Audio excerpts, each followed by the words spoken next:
Hello, students. Today's daily work kind of moves into a lecture, and then you'll have time to go out and do the chickens. We won't get too far ahead of anything. And our objective with our today's daily work is look at cracked corn for broilers improves performance. And so, what this article is going to be identifying is how feeding coarsely cracked corn to broilers increases the weight gain and modifies the gut microflora profile towards beneficial species. So we go over to the grinders and we sit there and we grind and grind and grind and grind, and then I mess with the little bottom to try the little black thing to try to get it so it's just cracking, and then we get powder and we don't get powder. And what this article is getting into is how much of that actually is needed. And I like this little website that I go to for some chicken information because it links in their items. And so that's just an English item, as in it's research based. It isn't just Facebook based or high school student just carelessness. It actually has in a recent study from New Zealand. So if you click on this study from New Zealand, up pops this, which is a peer reviewed article from the magazine called Poultry Science. And they did the same thing, but this website toned it down into more of my lingo, your guys' lingo. Some of you are smart enough to be over here and read this. And so what they did was they took measurements of how if we feed coarsely ground. So this would mean bigger chunks of the corn instead of the small powdery grain that you guys are making. And then we're also making some of the coarse. They did a study of, well, what happens if we use the coarse stuff versus the really powdery stuff? And when they did that, they found out some interesting items. First off, here was an interesting one.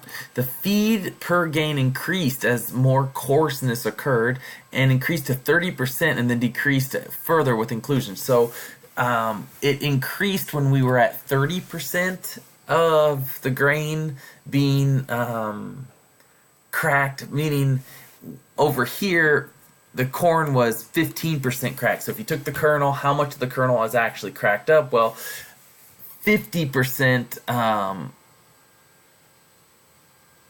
15% of it was replaced when it was, so if we took powder and then at 15% of it cracked, and then 30% was cracked, and then all the way up to only 60% of it being coarsely cracked versus the rest of it being finely ground. And so most of ours is finely ground, but if we went and looked up to that, we used like a 30% of it being coarsely cracked and then the other 70% be finely cracked, it was actually improving their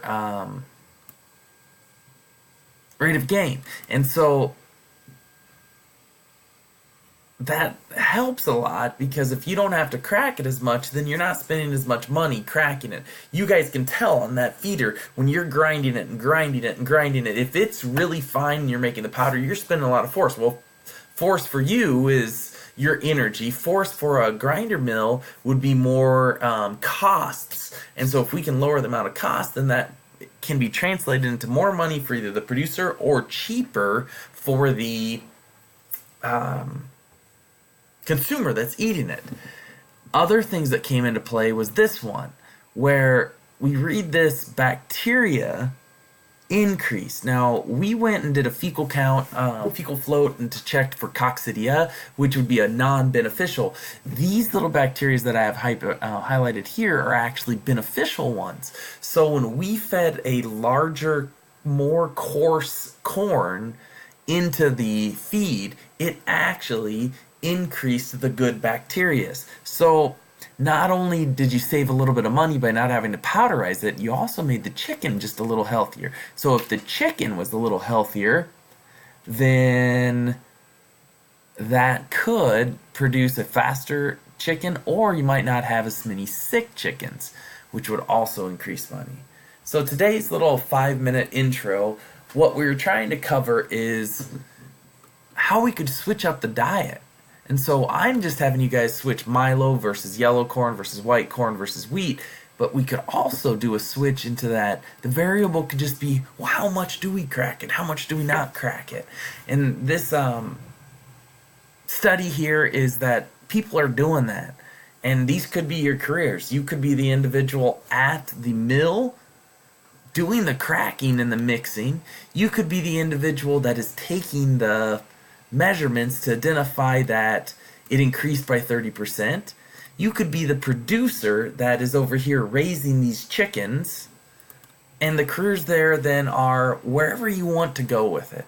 So I hope you enjoyed this little daily work here where you learned a little bit more about chicken diets and what we're doing in class and how it's applying over to more industry related aspects.